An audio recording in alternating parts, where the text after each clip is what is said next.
Finally, some news on highly anticipated updates coming to big time with the team's latest announcement. We're going to go over the details and cover what we know so far. Plus, I'll go over a chance to win a coveted Time Warden at the very end. GM to all the new faces and returning strategists. But before we cover the details, a quick disclaimer. I'm not a financial advisor. This is not financial advice. You can lose money with crypto and NFTs. The crypto world moves fast. Always double check the latest updates before making any decisions. The team released a new blog post with information for the upcoming features for the next patch. There wasn't a lot of information shared, but it was enough to tease out Big Time's team's vision and the reasoning for the changes that are upcoming. A picture is worth 1,000 words, and I'm glad they're at least teasing out something and included pictures, because the biggest thing was the pictures that they had inside this. The first part was covering improvements to the first-time user experience and that they've been listening to community feedback on this. They in the blog post, they don't mention the specifics of what they changed, but it's been an ongoing talking point inside the Discord about improving the overall experience, especially for new players when the game opens up. Because the new player experience has improved dramatically since I played from early access, from gold early access back then, but it's far from what you expect from a developed MMO. And all of this is unfortunately going to be affecting all of us, and we're going to experience this together because they're announcing a new player wipe in the upcoming patch. That means all our experience with just leveling and the gear that we've had, at least from what I know right now, is going to be wiped, and we're going to be starting over.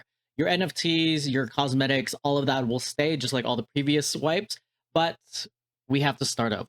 On the bright side, at least we'll be able to cover these new features together, and it gives me a reason to start playing the game again and see what new changes they're implementing. They want to keep the pace exciting and immerse you into the world and have this be a new start that tells a story. Bringing them and immersing them into the world of Big Time and getting them excited to stay. This was one of my biggest criticisms about Big Time for the long-term sustainability of it, was how immersive the Big Time world is and the story is.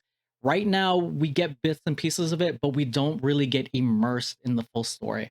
If the only reason that most players want to play this game is to make money, it can still exist as just that. It'll just be more of a niche game.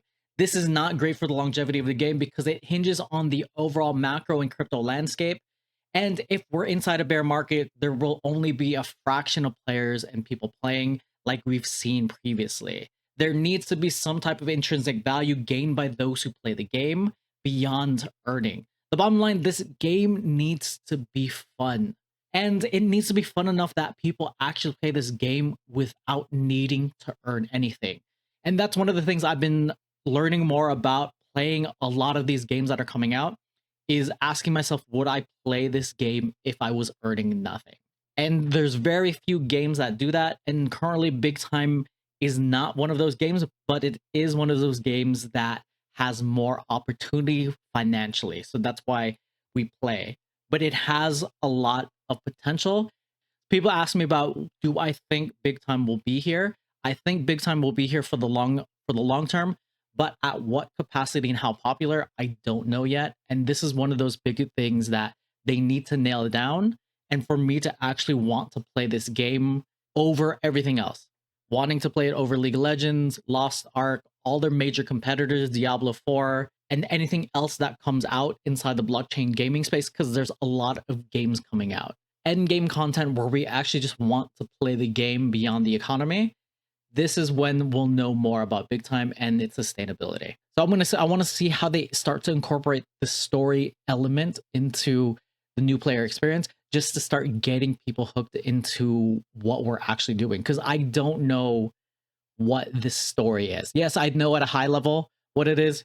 Humanity at the brink of extinction, walls of space and time are collapsing, different eras are colliding together. That's why we see Thomas Edison, we see Edwin, we see all of Ben Franklin, we see all of these notable figures, but I don't know why we're seeing dinosaurs and different robots, who the main villain is, why this is all happening, and what exactly is Evermore Academy.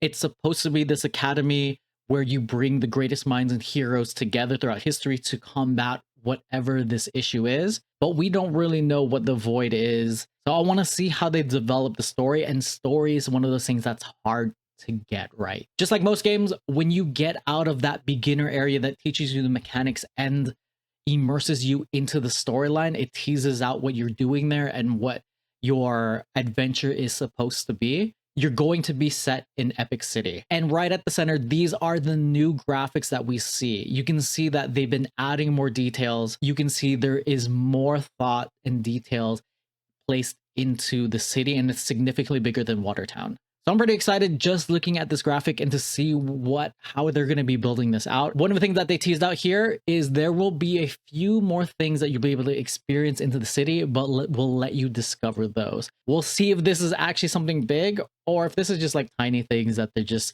Easter eggs that they're spreading around the town. One thing to note though, don't expect this to be a finished product. One of the things I mentioned as well is we are intentionally launching Epoch City in its nascent stage to open the doors for community feedback. So this means it's not finished and that it's going to be a work in progress, and they want community feedback. And one of the things that got me excited was being able to see the scale of these new buildings. You can see this staircase going up to a second level, multiple doors, and then you see different vendors in here. We'll see what this room actually becomes later. They've been doing a really good job at slow releasing the content to keep everybody engaged because there's no competitors pushing them yet. When we actually get a real competitor that comes into the space, I think we'll start to see more innovation and faster innovation and content, more specifically inside the MMORPG space. So competition is good for the space and is good for the community. You just have to stay above everything and adapt. When we look at the 2024 roadmap that they shared back in December, this blog post specifically only talks about the first two items, Epoch City and all new first time user experience. So there's a lot more that we have coming down the line in 2024. So this is only two items from the roadmap. With all of these here, you can look at the major ones. Think like PvP, adventure instances, more bosses. Think about those as major features and potential price catalysts. So you can start to think about where the opportunities start to lie. You can see hourglasses are starting to pick up, time wardens are starting to pick up, various assets. I'll do a feature video. I'm analyzing different things right now, but just keep that in mind if you're looking to accumulate at this point in time, and if you think that things could start to switch up. Speaking of time wardens, you have the potential to win a time warden, but it's extremely low by entering Big Time's current giveaway for Lucky Draw Mystery Box. Just connect your Twitter account, follow two accounts, the Open Loot account, the Big Time account, and then just click the button. You'll be entered in. Here are the odds of winning. A Lunar Time Warden is going to be 0.28. But on secondary, this is at least selling for around $25. So if you win, it's a free $25 you didn't have otherwise. It took me 2 minutes of my time just to be able to enter. So do that now if you haven't. Let me know what you think of the announcement, and are you excited for the upcoming changes for Big Time? Would love to hear your thoughts below. And if you enjoyed this video, check this video out.